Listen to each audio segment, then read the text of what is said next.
ဒီပြောင်းခင်းတွေကရွေးလုံနေကွက်လက်တခုတော့မဟုတ်ပါဘူးဒါဟာတက်ရှိတင်ချာရှိနေတဲ့တမိုင်းတစ်ခုပဲကျွန်တော်ရွာရဲ့မြောက်ဘက်နိုင်ပေါင်းများစွာသွားရတဲ့တောင်တန်းတွေရဲ့အနက်ချမ်းဆုံးတနေရာမှာအဲ့ဒီပြောင်းခင်းကြီးရှိနေတာပါတောင်မော်လီတို့ကပန်းလာလာပြီးတောက်အုပ်ကြီးကညှို့ဝဲချက်တွေနဲ့ထူထပ်လာတဲ့နေရာမှာပေါ့မျိုးဆက်ပေါင်းများစွာနဲ့ကျွန်တော်မိသားစုကဒီနေစီလာထဲမှာသွေးနဲ့ချွေးနဲ့ရင်းနှီးခဲ့ကြရတယ်ကျွန်တော်ကိုပြီးတော့ကျွန်တော်အဖေအခုတော့ဒီသီးနဲ့ရေသိမ်းကိုတောင်ကကျွန်တော်ပခုံးပေါ်ကိုကြောက်ရောက်ခိုင်းခဲ့ပြီးကျွန်တော်အသက်20ပြည့်ကစားမှာပဲအဖေကကျွန်တော်ကိုခေါ်ပြီးတော့စကားပြောတယ်အဖေစတော့ကပတ်တီအထက်ထက်စီးကြရတာမြင်းဒီလမ်းပေါ်မှာဆိုင်ငယ်ပြန့်စင်းနေတဲ့လူငယ်တချို့ကအဖေကိုတိုက်ပြီးတော့မောင်းပြေးသွားခဲ့တာအဲ့ဒီလူငယ်တွေကအစီအစဉ်ဖြစ်ပြီးတာနဲ့တော်တဲ့ကိုမောင်းဝင်သွားကြတယ်ရဲတွေဘလောက်လေးရှာကြတောင်းကြီးကသူတို့ကိုပြန်မထုတ်ပေးခဲ့ဘူးတဲ့မင်းကိုလည်းတက်တင်ပေးရမယ်အချိန်ရောက်ပြီလို့ဖေကအချက်ချက်အတန်းနဲ့ပြောတယ်အဲ့ဒီမှာညညအိပ်ပြီးပြောင်းရင်းကိုစောင့်ရမယ်တဲ့ဒါပေမဲ့ငါပြောတာကိုသိချင်တာမင်းကိုဘယ်တော့မှအငြင်းမခံနဲ့ပြီးတော့ပြောင်းရင်းရဲ့အစွန်ဖျားတွေကိုမင်းမျက်စိအောက်ကနေပြောက်မခံနဲ့တကယ်လို့မင်းငိမ့်သွားရင်လက်နမိတ်တွေအကုန်ပြောက်ွယ်သွားလိမ့်မယ်အဖေရဲ့အမဲလိုက်တဲ့ဟောင်းကြီးကကျွန်တော်ပခုံးပေါ်မှာလွယ်ထားရရင်တော်တော်လေးလေးမယ်လို့ခံစားမိပါတယ်အဖေမျက်လုံးထဲမှာတော့ကျွန်တော်အတွက်ဂုဏ်ယူရည်ရှိနေပြီမဲ့အဲ့ဒီဂုဏ်ယူမှုတွေရဲ့နောက်ွယ်မှာတော့ကျွန်တော်တခါမှမမြင်ဘူးတဲ့ထိတ်လန့်တုန်လှုပ်မှုရိတ်ရောင်နဲ့ရှိခင်နဲ့ဖြတ်ပြေးသွားတာမြင်လာရတယ်ပထမဆုံးညမှာနေမဲ့ပြောင်းပင်နေကြကတူတူလေးပြောနေကြတဲ့အတန်ကိုကြားခဲ့ရပါတယ်ကျွန်တော်ပြောင်းရင်းစီကိုနေ့လယ်လောက်မှရောက်ခဲ့တယ်ပြောင်းပင်တွေကမြင်မလို့လေတိုင်းလိုက်တိုင်းရွှေရောင်ပင်လေကြီးတစ်ခုလိုတူတူနဲ့အတန်တွေပဲပြီးနေကြပါတယ်လွန်ခဲ့တဲ့နိုင်ပေါင်းများစွာကစောက်ထားတဲ့တစ်ပင်ပေါ်မှာအိမ်လေးစီကိုကျွန်တော်တက်သွားခဲ့။ဟောင်းနှဆွေးမြင့်နေတဲ့အိမ်လေးကကင်းဆောင်နေတဲ့စစ်သားအုပ်ကြီးတယောက်လိုပါပဲ။အထဲမှာတော့ကျွန်တော်နဲ့ရင်းနှီးပေးသားပစ္စည်းတွေရှိနေတယ်။ဖြာဆုံးတစ်ချက်ရဲ့ဖះเจ้าကငားလာတဲ့ဖျောင်းနိုင်တစ်တာတစ်လုံးနဲ့စီမီးရင်တစ်လုံးပါ။နေ့လည်ခင်းတစ်ခုလုံးကိုတော့တတိပေးခေါင်းလုံးတန်တွေလုပ်ရင်ကျွန်တော်အချိန်ကုန်ဆုံးတော့ပြီ။တန်မိုးခုန်နေတဲ့ကြောက်ခဲတွေထဲပြီးရောင်းခင်းတစ်ဝိုက်မှာကျိုးနဲ့ပက်လေးရှိထားလိုက်တယ်။တောဆက်ကနေဘာပဲထွက်လာကျွန်တော်အဲ့အတန်မကြားပါဘူး။အောင်ထိပ်တွေရဲ့နောက်ွယ်မှာ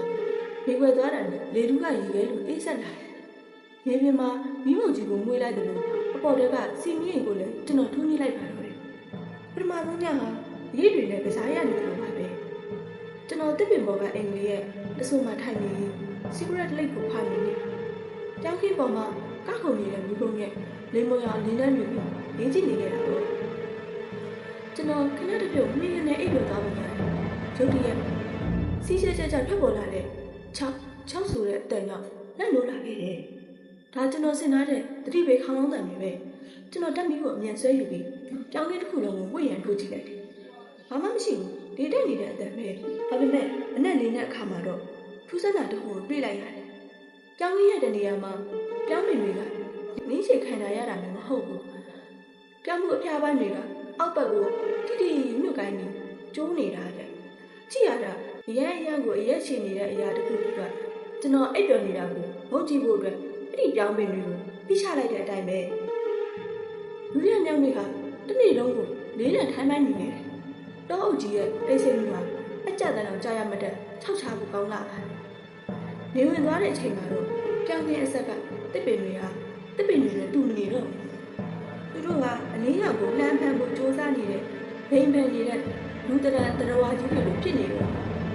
ကျွန်တော်မအိပ်မရအောင်တင်စူးစမ်းနေခဲ့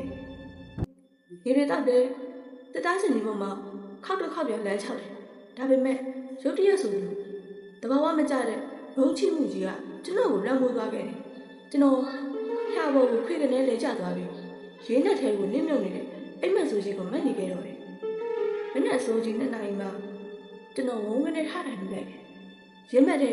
ကနှလုံးခုန်တယ်တွေကတူနဲ့ထုနေတယ်လို့ပဲဘေဒုကတိတ်လူတယောက်လူတိတ်ဆိတ်လူဘေးတိုင်းတန်လည်းမရှိပစင်းရင်ဝဲတန်လည်းမရှိဘူးအဲ့ဒီအချိန်မှာပဲကျွန်တော်အတန်တစ်ခုကိုကြားလိုက်ရတယ်ချက်နဲ့တစ်ခုကိုတရွတ်တိုက်ဆွဲလာတယ်ဆူထိုင်းတဲ့အတန်ကြီးပြောင်းခင်းရဲ့အလဲတဲကနေထွက်ပေါ်လာတာကျွန်တော်အပြင်ကိုလှမ်းကြည့်လိုက်တယ်ချီအောင်ပြောင်းပင်တွေကြားမှာအရေးတစ်ခုမတ်တက်ရက်အဲ့ဒီအရေးကမယုံနိုင်စရာကောင်းတော့အောင်ပိတ်လို့သူ့ဘေးပပတ်လေးကဘေလူကိုအရေးအမဲတွေနဲ့စိတ်ခတ်နေတယ်လေအဲ့ဒီအရာကလမ်းချုံနေတာမဟုတ်ဘူး နှွေမျောနေတာသူ့ချိန်မှာပြောင်းပင်တွေကဘာတန်မှမထွက်ပဲအလိုလျောက်ဘေးကိုဖယ်ပေးနေကြတယ်သူဟာကျွန်တော်ချိနေတဲ့တစ်ပင်ပေါ်ကအိမ်လေးစီကိုတက်တက်မမဥတီလာနေတာကအဲ့ဒီမှာဒီရက်လိုက်ဆန်းလို့ကျွန်တော်အတန်ကိုအော်ဟစ်လိုက်တယ်ကျွန်တော်တနက်ကိုအချိန်အစရရချိန်ပြီးပစ်ထည့်လိုက်တယ်တနက်တန်ကတိတ်ဆိတ်မှုကိုဖြိုခွင်းသွားပြီးကြည်စံကအဲ့ဒီအရာရဲ့ခေါင်းပေါ်ကနေကပ်ပြီးဝိကနေဖြတ်သွားခဲ့တယ်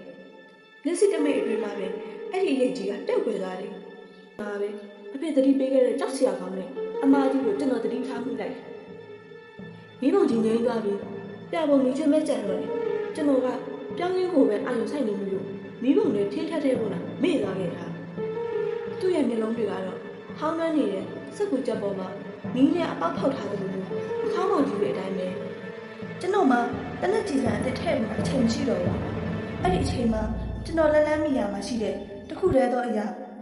ဟန်သားစီမီအိမ်ကိုပဲဆွဲယူလိုက်တယ်ပြီးတော့ချီးတမြအားနဲ့အဲ့ဒီတရဝါကြီးစီကိုလှမ်းပေါက်လိုက်မှတော့တယ်စီမီအိမ်ကအဲ့ဒီတရဝါရဲ့ပခုံးပေါ်မှာကွဲအပ်သွားပြီးလောင်ကျွဲနေတဲ့ရေနံစီတွေကသူ့ကြောပြေတစ်ခုလုံးကိုမီးတောက်ပြီးနဲ့ဖုံးလွှမ်းသွားစေခဲ့တယ်သူဟာလှေကားပေါ်ကနေလက်ကျသွားတယ်လောင်ကျွမ်းနေတဲ့မီးတုပ်ကြီးတစ်ခုလိုဖြစ်သွားပြီးထွက်ပြေးသွားပါတော့တယ်ထူးဆန်းတာကသူဟာတောအုပ်တဲကိုပြေးဝင်သွားတာမဟုတ်ဘူးပြောင်းရင်းကြီးတဲ့ကိုပြက်ပြီးပြေးတာပါ6သိန်းနေတဲ့ပြောင်းမှုခွန်းတွေကချက်ချင်းဆိုလိုမီးဆွဲလာတယ်မိနစ်ပိုင်းတွင်းမှာပဲချွေအောင်ပင်လက်ကြီးဟာဟိန်းဟောင်းနေတဲ့လိမ္မော်ရောင်နဲ့အနီရောင်မီးရဲ့ဓာတ်ကြီးတစ်ခုဖြစ်သွားပါတော့တယ်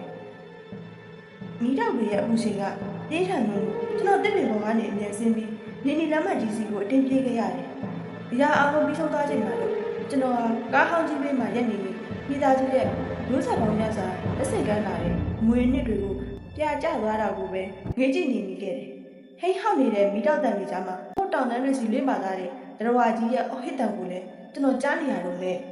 မိုးလင်းတော့ကျွန်တော်အိမ်ကိုပြန်ရောက်လာခဲ့တယ်။ဒီကိုယ်လုံးမှလည်းမိဖို့မော်တွေပိတ်ချမ်းလို့နှလုံးတွေကလည်းအသက်မဲ့နေခဲ့ပြီ။တောင်းရင်ကိုတော့ကျက်ဆက်လို့ရပါတယ်လို့အဖေကတိုးတိုးလေးပြောတယ်။ဒါပေမဲ့တောအုပ်ကြီးကတော့လူတိုင်းကိုပြက်လို့ပေးလို့မရှိဘူး။အဲ့ဒီနောက်ပိုင်းကျွန်တော်တို့ဒီအကြောင်းကိုဘယ်တော့မှထပ်မပြောဖြစ်ကြတော့ဘူး။ဒါပေမဲ့တစ်ခါတလေနောက်ဘက်ကနေလေတိုက်လာတဲ့အခါမှာလောင်ကျွမ်းနေတဲ့ပြောင်းမှုနဲ့ရင်းနေစီနတ်ကိုကျွန်တော်ပြန်ရနေလို့ပဲ